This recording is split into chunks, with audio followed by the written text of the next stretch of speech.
Welcome to the deep dive. We are absolutely thrilled to have you here with us today. Look, before we get into the heavy lifting, There is a lot of heavy lifting today. yeah, there really is. So please take a quick second to like this video and subscribe to the show. It really helps us out, and you are not going to want to miss the incredibly dense material we're going to unpack today. Exactly. Thank you for joining us. We have an immense amount of ground to cover, and frankly, some of the most intense material we've looked at in a really long time. We really do. Today's mission is a big one. We are going on an ultra-long, highly incisive, and honestly fascinating exploration of a heavily requested, very controversial new ebook. Very controversial. Right. It's called Blob State, How Postmodern Elites Eat the West from Within, written by Conrad Riker. Conrad Riker, yeah. Now, right out of the gate, Yeah. I have to tell you, this book is being positioned as an absolute must-read manual for anyone who has been sensing a deep, unexplainable institutional rot in the world around them. Whether you're commuting, working out, or just, trying to figure out why the world feels upside down, you need to hear this. You really do. And after we finish today, you need to go out Amazon, Kindle, and Google Play Books to buy the book for yourself. Right. And make sure you go follow the author at Conrad Riker on Substack. It has certainly struck a massive nerve in the cultural zeitgeist. I mean, the level of discourse surrounding this text is just intense. Yeah. And the author's Substack has exploded in popularity because he is articulating a frustration that a very specific growing demographic feels is being completely ignored by mainstream outlets. It really is. And to properly set the lens for today's conversation, we need to acknowledge who this deep dive is specifically tailored for. Right. We are writing to the interests of you, the listener, specifically if you identify with the men's rights activist space or the red-pilled manosphere. Which is a huge audience for this book. Exactly. You are the audience that has been asking for this. You want to understand the history of our institutions before they were captured. By feminists and Marxists, as the book argues. Right, and how that capture mechanically, step by step, actually happened. So, our goal today is to break down Riker's roadmap of that exact process. We are going to look under the hood of the machine. But, and this is important, before we take a single step further, there is a crucial disclaimer we absolutely must make. Yes, please. The source material we are unpacking today contains highly politically charged content. I mean, it touches on elements that evoke extreme visceral reactions from both left-wing and right-wing perspectives. Oh, absolutely. The arguments touch on gender, law, society, and deeply held ideological beliefs. Absolutely. We have to lay this out. We must be perfectly clear with you. We are not taking sides here. Not at all. We are not endorsing the viewpoints, the ideology, or the political arguments of the author. Our job on this deep dive is simply to impartially report on the factual claims and the theoretical frameworks contained in the original source material. We're just the messengers. Exactly. We want to lay out exactly what Riker is arguing, objectively, so you can fully understand the immense appeal this book has generated and the worldview it presents. We aren't here to tell you what to think. Right. You're here to show you exactly what this book is saying so you can make up your own mind. Precisely. Our role is to act as your objective guides through a very dense, very provocative text. Nothing more, nothing less. We are synthesizing the arguments so you can examine them critically without the noise of internet shouting matches. Okay, let's unpack this.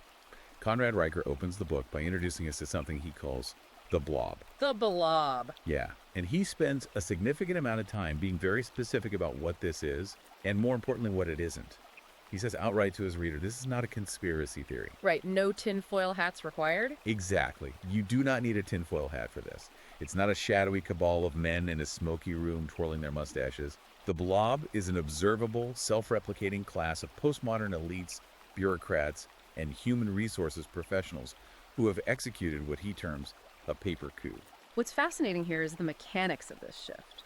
Riker is documenting the transition from democratic governance. Her power is held by elected reps. Right, people who are directly accountable to the people, to the rise of what political scientists call the administrative state.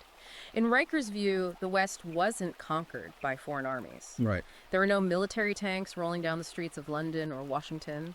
It was quietly occupied by forms, mandatory training modules, and HR policies. Yeah. The real power, he argues, has migrated away from the parliament floor or the halls of Congress and into the unelected corridors of places like Whitehall in the UK, the EPA in America, and massive corporate HR departments globally. Wait, let me stop you there. because I want to play devil's advocate for a second. A skeptic might hear that and say, well, isn't bureaucracy just boring paperwork? Yeah. Every large society needs administrators to keep the lights on and the roads paved. What's so dangerous about people pushing paper? How does Riker counter that specific argument? It's a great question, and Riker addresses it head on. He argues that the nature of the bureaucracy has fundamentally changed.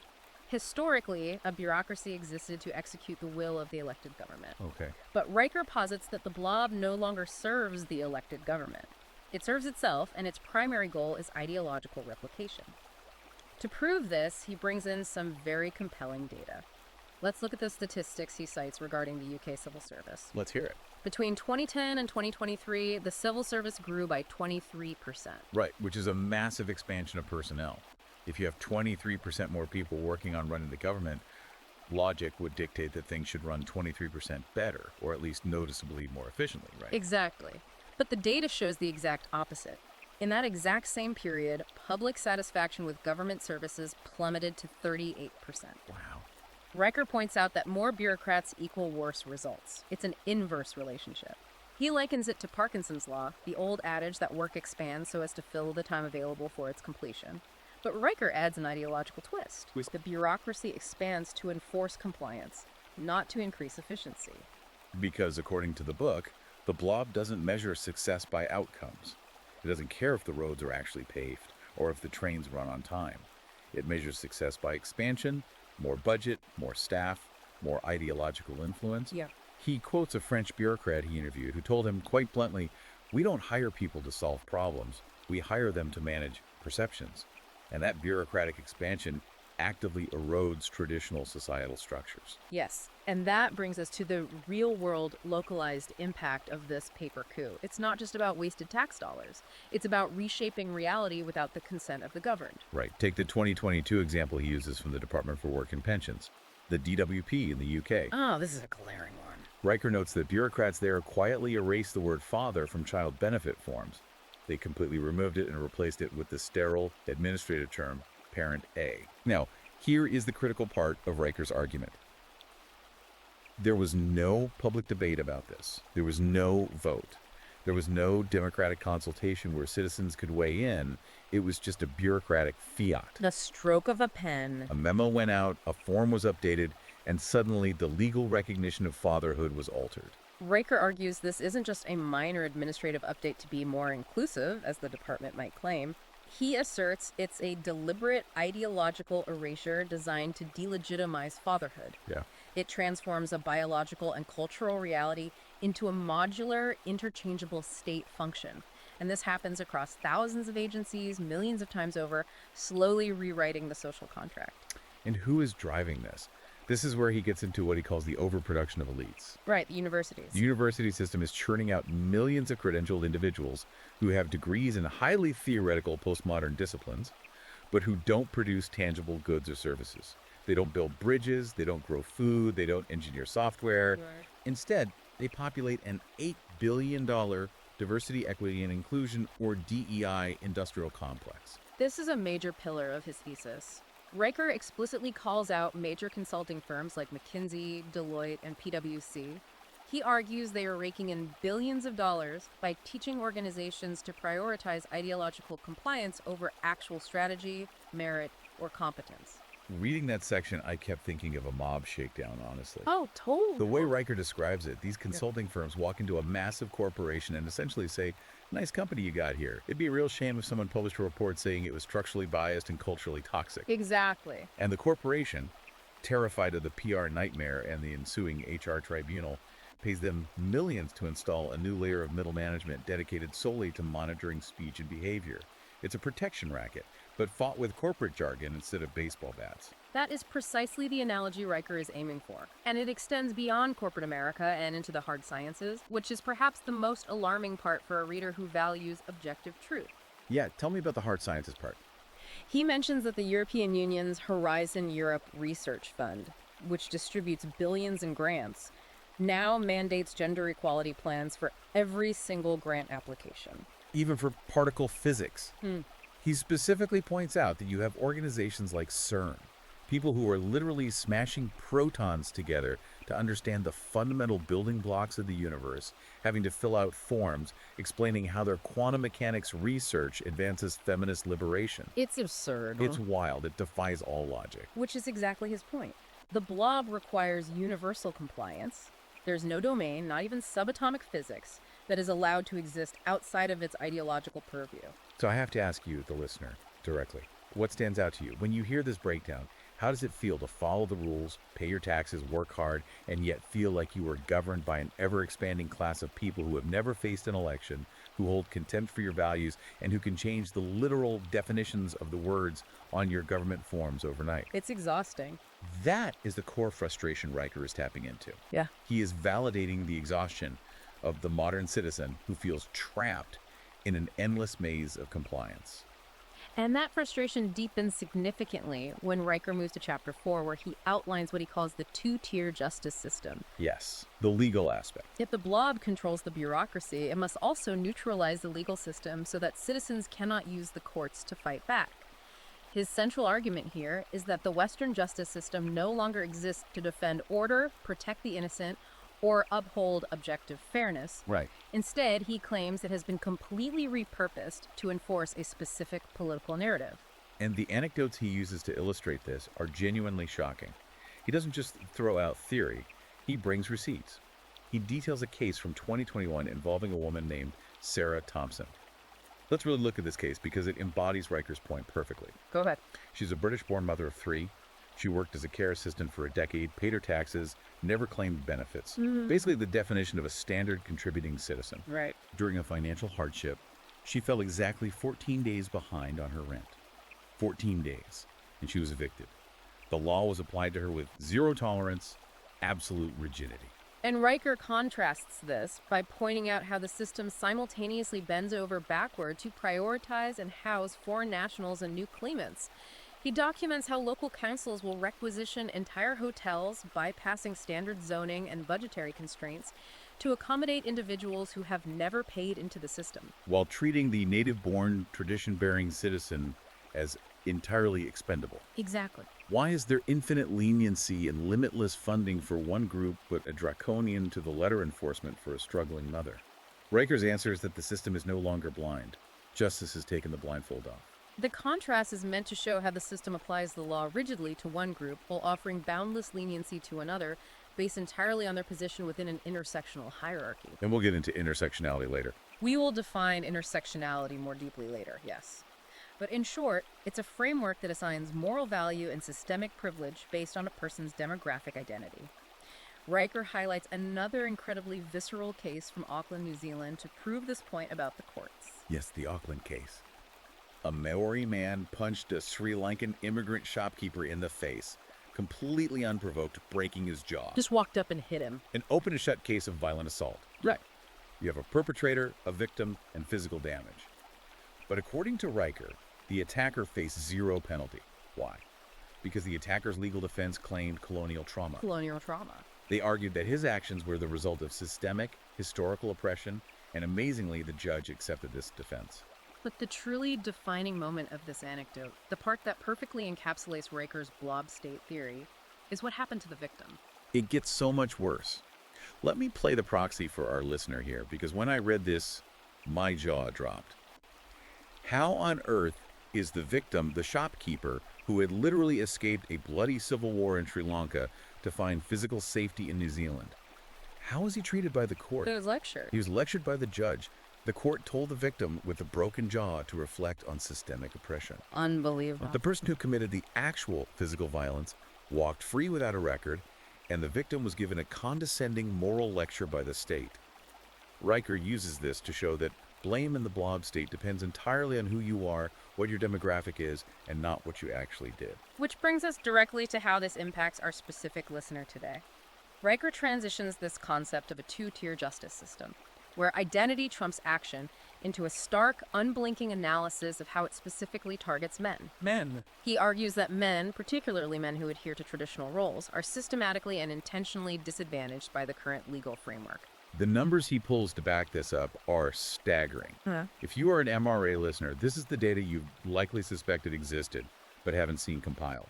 He cites a 2023 Freedom of Information request in London, regarding domestic abuse claims. Okay, let's look at that data. It revealed that 68% of false domestic abuse claims were dropped due to a complete lack of evidence. Over two-thirds of the claims were entirely unsubstantiated. Right. But here is the horrifying part. The part that shows the process is the punishment. 92% of the men who were falsely accused still lost their children, their jobs, or their homes within 72 hours of the accusation. Let's pause and really examine the mechanics of that 72-hour window. Riker is highlighting that the accusation itself carries the weight of a conviction. Yes. There is no evidence required, there is no trial, there is no cross-examination. A mere verbal allegation triggers an automatic administrative guillotine. A man's life is entirely dismantled before he even has the opportunity to sit in front of a judge and declare his innocence. It's terrifying.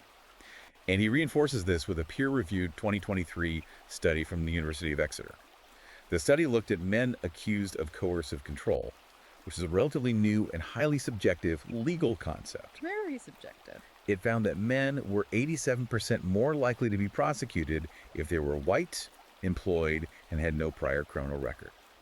Let that sink in. It's a fascinating inversion of traditional criminal justice statistics. Usually, a steady job and a clean record are mitigating factors. They show stability. Of course. But Riker argues that in the Blob State, the more stable, traditional, and successful a man is, the greater the risk of prosecution. Why? Because the entire narrative of the administrative state demands a patriarchal oppressor to function.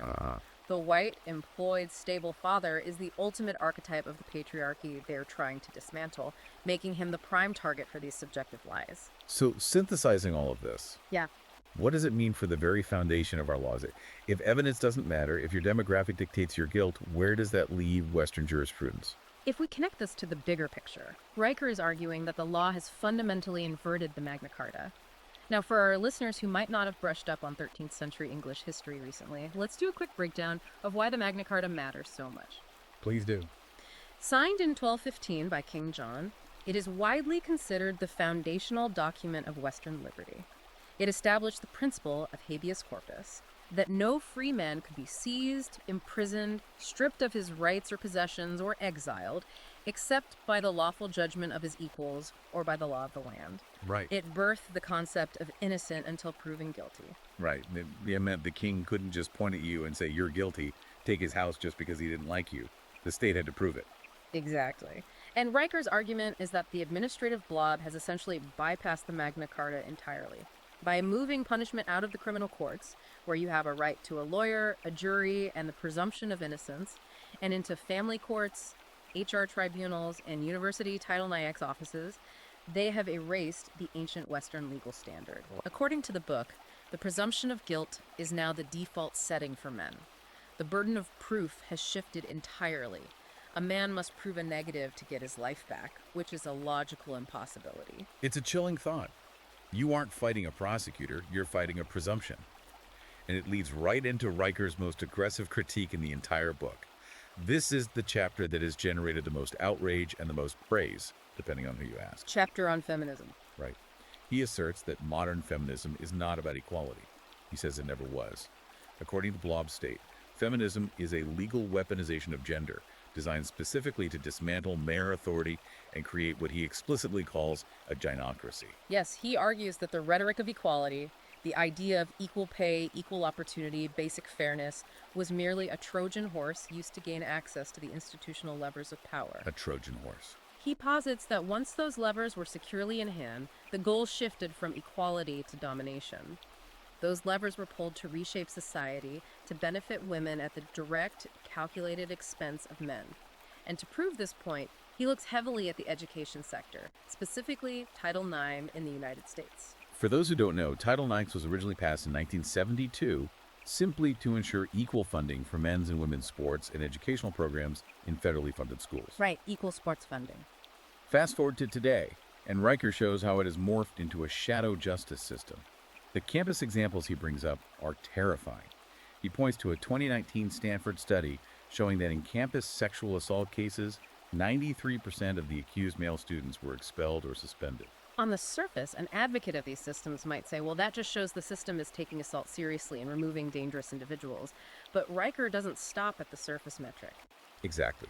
Because when independent professional legal investigators later reviewed those exact same cases where the boy's life was ruined, they found that only 2 to 10% of the allegations were actually true. 2 to 10%.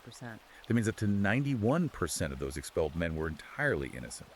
Yet their academic futures, their professional careers, and their reputations were permanently destroyed by a university committee. He pairs this data with a specific, highly publicized 2019 case at Columbia University.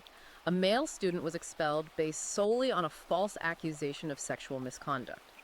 Riker notes the terrifying procedural details. There was no physical evidence presented, there was no independent witness, and crucially, the accused student was not allowed to present a defense or cross-examine his accuser. Wow, no cross-examination. None. The Title IX office functioned, in Riker's words, as a kangaroo court staffed by ideological administrators with absolutely no legal training, operating entirely outside the bounds of constitutional due process. And this weaponization doesn't stop at graduation. It bleeds right out of the campus and directly into family law and broader society. He breaks down the deeply tragic story of David Miller, a Canadian software engineer. This case is brutal. Miller lost his home, his access to his children, and 70% of his income over a single, unverified, false domestic violence allegation made during a divorce proceeding. Yep. There were no criminal charges filed by the police. There was no police investigation. But in the family court system, the restraining order was automatic and the loss of custody was instant. By the time Miller fought through the court system for 3 agonizing years to finally prove his innocence and see his kids again, they were calling another man Dad. His family was legally stolen from him. It's a brutal anecdote, but Riker uses it to illustrate a systemic feature, not a bug. He attributes this systemic anti-male bias to foundational frameworks like the Duluth model. Now, this requires a deep dive because it is central to understanding the modern family court system. Right. The Duluth model is a domestic abuse intervention program created in Duluth, Minnesota in the 1980s by a feminist activist named Ellen Pence. It is now widely used in family courts, police training, and mediation centers globally, from Minnesota to Melbourne. So what exactly is the Duluth model? Why is Riker so focused on it? If I'm playing the skeptic, a domestic abuse intervention program sounds like a good thing, right? Riker explains that the Duluth model is built around something called the power and control wheel. It operates on the baked-in, systemic, and unshakable assumption that domestic violence is entirely a patriarchal construct. Okay. It assumes that men are inherently abusive and use violence to maintain male dominance over women. Therefore, when a domestic dispute case is evaluated using this model, the mediator or judge doesn't ask if abuse occurred or who instigated the conflict. It automatically assumes the man is the aggressor. Just automatic. Automatically. It only asks how the man's power and control manifested. It is an ideological presupposition of male guilt disguised as a psychological framework. So if a man tries to defend himself in mediation and says, look, I didn't hit her, she was actually throwing things at me and I raised my voice to get her to stop. The Duluth model interprets his defense as gaslighting or verbal abuse and uses it as further proof of his inherent need for control. Right. It creates a closed loop where a man literally cannot defend himself without his defense being weaponized against him. Exactly. It makes fair mediation impossible.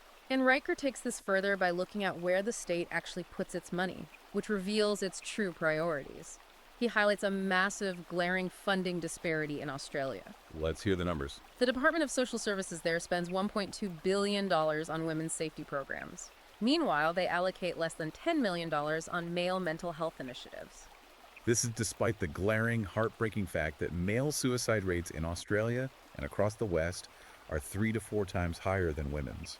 Men are dying in droves, but the funding is overwhelmingly funneled into programs that view men only as a threat rather than a demographic in crisis. And he points to Sweden as the ultimate logical endpoint of this gynocentric state. Sweden is often heralded as the pinnacle of progressive feminist governance. Yet Riker notes that in Sweden, men account for 75% of all suicides and 90% of all workplace fatalities. 90%. Men are doing the most dangerous jobs and dying by suicide at catastrophic rates. Yet instead of addressing male suffering or providing resources, the Swedish state media runs taxpayer-funded propaganda campaigns with literal titles like "Men are the problem." Yeah. Riker views this as a deliberate, state-sponsored pathologization of masculinity itself. Here's where it gets really interesting for the audience we are speaking to today. This is the crux of why this book is selling out. If you are listening to this and you have ever felt like the deck is stacked against you, if you've been through a bruising divorce or faced a campus tribunal or just felt a generalized hostility toward your identity as a man, Riker's putting his hand on your shoulder and saying you aren't crazy. You aren't imagining it. You aren't imagining it. This structural disadvantage, meticulously mapped out in legal frameworks, funding disparities, and campus tribunals, validates the feelings of the red-pilled man. It validates the realization that the game is fundamentally, mathematically, and legally rigged against him. Riker isn't just theorizing. He's giving you the blueprints of the rigged casino. That realization, that systemic unmasking, is a core theme of the book. And Riker argues that to maintain this rigged game, to keep people complying with a system that openly despises them, the Blob State requires a new moral framework. It needs essentially a new state religion to replace the Christian bedrock of the West. New religion. He calls this new religion the woke cathedral. And the central dogma, the holy trinity of this cathedral, is intersectionality, which is ruthlessly enforced by an administrative caste of HR commissars acting as the new priesthood. Okay, we've used the word intersectionality a couple of times, and it is thrown around so much in the culture war that it's lost its meaning. Let's do an ELI 5 explain. Like, I'm 5 on intersectionality, so we know exactly what Riker is attacking. Gladly. Intersectionality was a term coined in 1989 by a legal scholar named Kimberly Crenshaw. Originally, it was a very specific legal framework meant to describe how black women might face a unique form of discrimination that is a compound of both racism and sexism, meaning they face issues that white women or black men might not experience in the same way. Right, intersecting identity. It was a way to view intersecting overlapping identities. However, Riker argues that the Blob State took this narrow legal theory and mutated it into a rigid, universal hierarchy of human value. A hierarchy. In the woke cathedral, intersectionality is a point system of oppression. The more marginalized identities you can claim, based on race, gender, sexuality, or physical ability, the higher you sit in the moral hierarchy and the more your voice matters. And the reverse.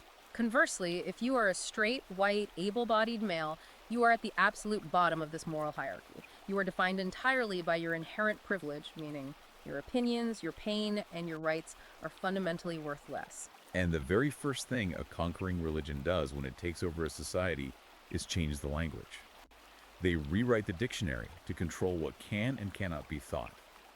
Riker details how the weaponization of language is used to silence dissent and literally alter reality. It's a classic tactic. For example, in 2021, the UK Department for Education quietly removed standard grammar rules for the pronouns he and she, instructing teachers to replace them with the singular they across the board in certain documentation. The justification provided was gendered language bias. He notes a specific incident related to this, when a veteran grammar teacher formally objected to this change, citing linguistic clarity and explicitly bringing up George Orwell's warnings in 1984 about the corruption of language through newspeak. What happened? What happened? That teacher wasn't debated. The administration didn't engage with the intellectual argument. The teacher was immediately reported to HR for creating an unsafe environment and subjected to a quiet desk punishment, effectively ending their career trajectory. Riker views this as definitive proof that language in the Blob State is no longer a tool for precise communication or discovering truth. It is strictly a tool for enforcing ideological compliance. It is terrifying how fast it happens and how aggressive the enforcement is.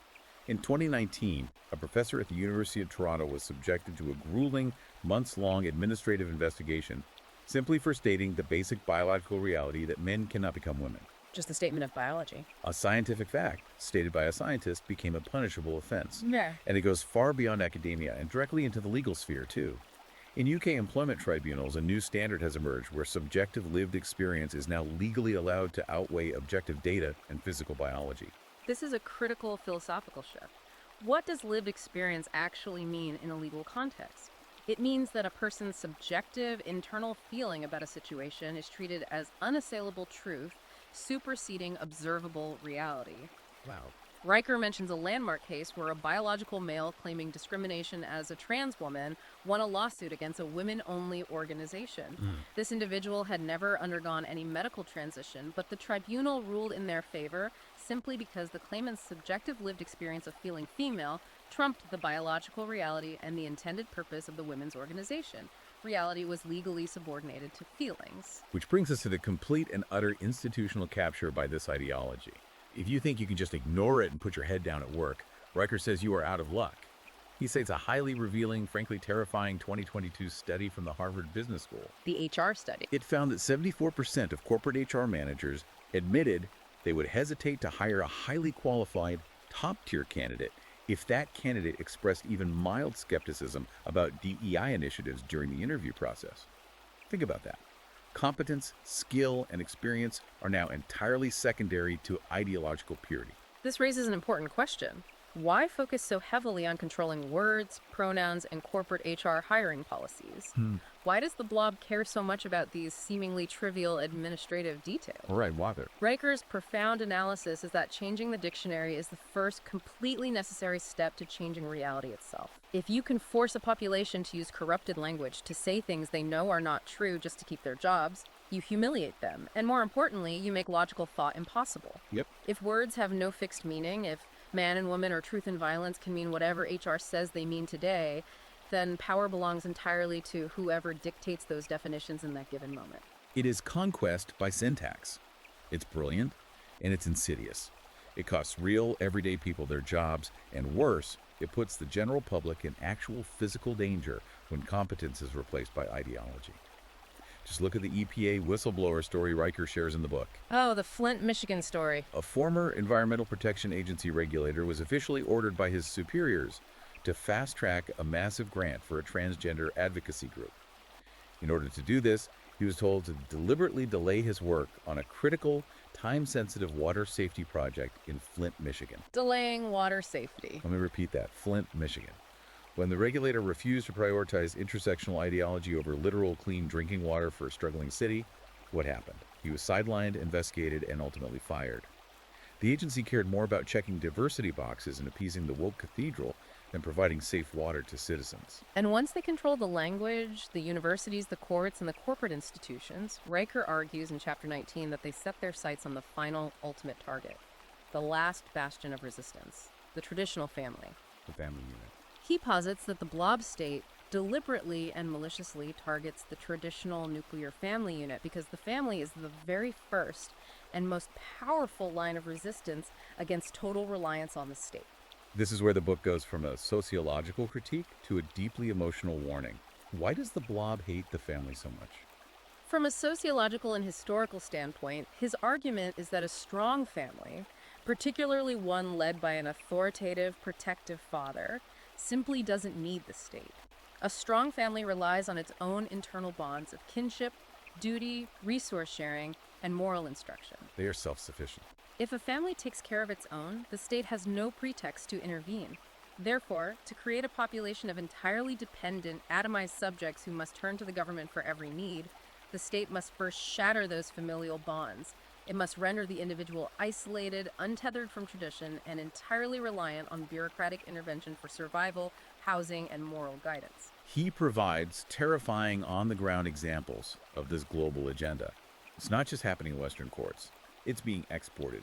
He details the World Health Organization's program called Parenting for Lifelong Health. In Kenya, right. Riker actually traveled to a pilot site for this program in Kenya to observe it firsthand. He reports that UN workers were handing out official booklets to rural parents titled, quite literally, "Your child is not your property." Unbelievable. The booklets explicitly label normal, historical, parental discipline like setting strict curfews or demanding chores as violence and coercive control. The material instructed parents that love equals total permissiveness. He watched a WHO trainer physically intervene and scold a local father simply for verbally correcting his son for stealing a piece of candy. The state was actively undermining the father's authority in real time. The state positioning itself as the true guardian, the ultimate parent of the child, is a classic textbook authoritarian maneuver. We saw it in Soviet Russia, we saw it in Maoist China, and Riker argues we are seeing a sanitized, bureaucratic version of it now. A paper version of it. He points to leaked internal emails from the Ontario Children's Aid Society in Canada. These emails showed staff actively routinely referring to biological fathers as potential risks by default in their case notes. One directive from a supervisor explicitly stated, assume paternal threat until evidence suggests otherwise. Assume paternal threat. That is institutionalized prejudice. That was applied even to men with perfectly clean criminal records, stable jobs, and absolutely no history of violence. The mere fact of being a father made them a suspect in the eyes of the state. Exactly. And in California, the Department of Social Services now explicitly requires an intersectional analysis to be included in child custody decisions. Let me translate what that actually means on the ground. If you are a white man or a straight man going through a custody battle for your own kids, you are systematically punished based on your demographic identity, rather than your actual merit, civility, or love as a parent.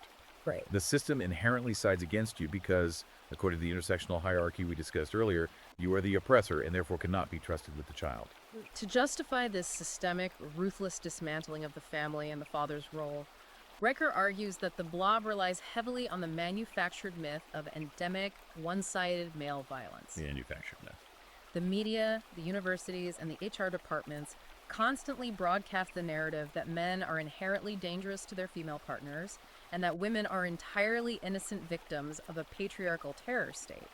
However, Riker counters this narrative with explosive, widely ignored data from the FBI regarding what is known in criminology as reciprocal violence. This data point is massive. It completely shatters the mainstream narrative. Riker points out that when you look at cases of reciprocal violence, meaning instances of domestic disputes where both parties admit to the police that they were hitting each other, a mutual physical altercation. Right, mutual combat. 77% of the actual victims who suffer physical injury are male. Let that sink in. In two-way altercations, 77% of the victims are men. Yet the Blob State completely suppresses this truth. The suppression is vital to their survival. Riker analyzes why this happens. He argues they bury the FBI data because acknowledging that men are overwhelmingly the physical victims in reciprocal violence, or acknowledging that women initiate domestic violence at roughly equal rates to men, completely destroys the narrative required to justify their misandric anti-male policies. It destroys their foundation. Furthermore, it threatens the multi-billion-dollar domestic violence and family court industry, which is entirely funded on the premise of male guilt and female victimhood. It is a dark, incredibly bleak picture Riker paints. If you read the first 18 chapters of this book, you might feel entirely hopeless. But the book is not simply a diagnosis of doom. No, it has a solution. It is not a black pill manifesto. In his final chapters, he pivots sharply to what he calls a war manual for the awakened man. He outlines a precise strategy for resistance. And interestingly, for a book that appeals to a highly masculine demographic, he insists unequivocally that the solution is not physical violence, it is not armed rebellion, and it is not political rioting. He is very clear that playing by their rules, reacting with anger or violence, only feeds the blob's narrative and justifies a further crackdown. It proves them right in their assumption that men are dangerous. So what is his solution? He says the only effective resistance is completely withdrawing your compliance and returning to the ancient intellectual tools that built Western civilization in the first place. Specifically, an educational framework known as the Trivium: grammar, logic, and rhetoric. He wants men to dust off these intellectual weapons to completely dismantle the blob's illusions. Okay, let's break down how he applies the Trivium as a method of modern resistance, because this is the actionable part of the book. Let's start with the first pillar. Grammar. Grammar. When most people hear grammar, they think of misplaced commas or dangling participles.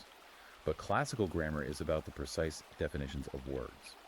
Riker argues we must master grammar to see clearly through the blob's manipulative, weaponized wordplay. For instance, when the blob uses the word inclusion in a corporate memo, mastering grammar allows us to recognize that, in practice, it actually means the forced exclusion of traditional man and meritocratic standards. Exactly. When they say safeguarding a community, they actually mean establishing ideological domination and silencing dissent. By refusing their definitions and calling things by their real objective names, you strip the blob of its camouflage. The second pillar is logic. Once you have defined the terms correctly with grammar, you use logic to utterly destroy their ideological contradictions.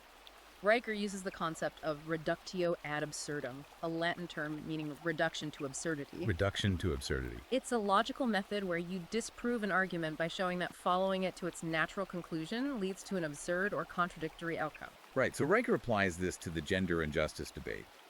He says logic exposes the sheer hypocrisy of a system that claims subjective lived experience outweighs objective biology when a person wants to change their gender, while simultaneously criminalizing traditional men based on the immutable biological fact of their sex. You can't have it both ways. You cannot claim biology as a social construct when it benefits you, and then use biology as a weapon to define an oppressor class.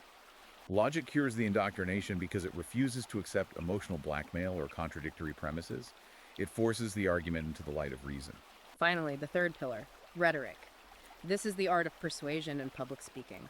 Once you have the grammar to define the terms accurately and the logic to see the truth clearly, you use rhetoric to confidently, unapologetically expose their lies in public. You refuse to be silenced by HR.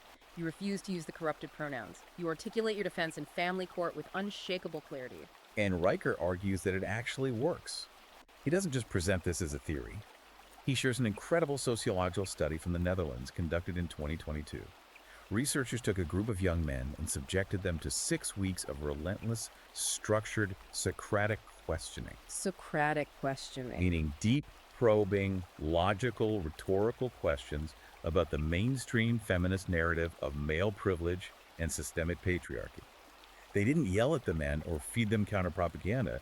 They just asked them to logically defend the woke premises they had been taught. The results were astounding. After just 6 weeks of simply applying logic and demanding consistent definitions, 74% of those men completely rejected the feminist narrative they had previously accepted. 74%. The contradictions collapsed under the weight of basic scrutiny. They woke up. Riker uses this to prove that logic is the ultimate antidote to the mind virus of the blob. The woke cathedral cannot survive in an environment of rigorous, unapologetic questioning. So what does this all mean for the reader? Riker's final, resounding call to action is a demand for total psychological independence. He states that men must stop apologizing for their nature. They must stop outsourcing their thinking, their morality, and their families to HR clerks, UN bureaucrats, and family court judges. Stop playing their game. They must stop playing a rigged game where the rules are literally designed to ensure their destruction. It is a powerful, uncompromising message. It demands that men reclaim their agency, not through victimhood, but through intellectual rigor and unwavering commitment to objective truth. It really is. And it leaves us with a final, deeply provocative thought to mull over, something for you to explore on your own that builds on everything Riker has painstakingly laid out today. Think about this scenario. Let's hear it.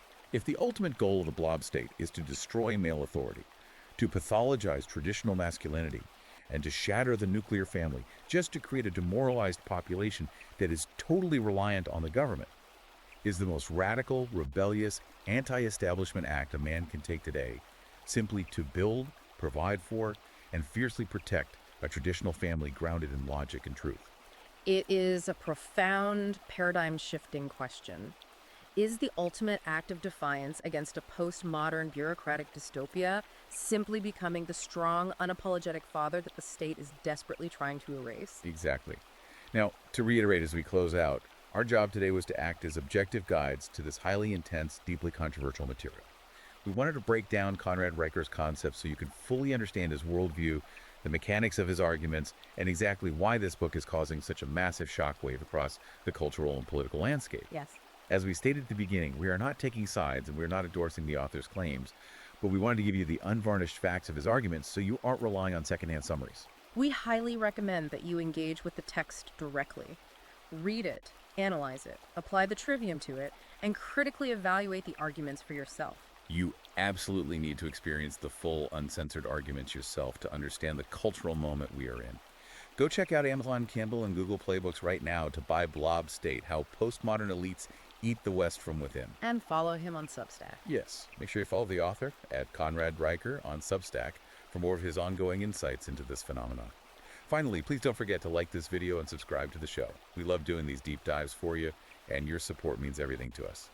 Until next time, keep questioning, keep reading, and thank you for joining us on the deep dive.